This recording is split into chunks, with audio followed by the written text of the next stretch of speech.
Super simple chicken coop build here.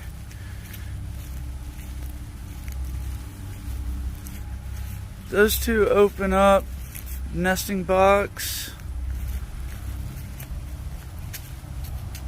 Got smaller hardware cloth on the bottom, bigger stuff on the top.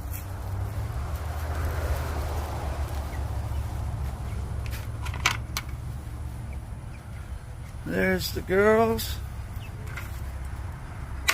Little magnet there that shuts that. Just hanging food and water from a 2x4 with some steps. Gets them up there.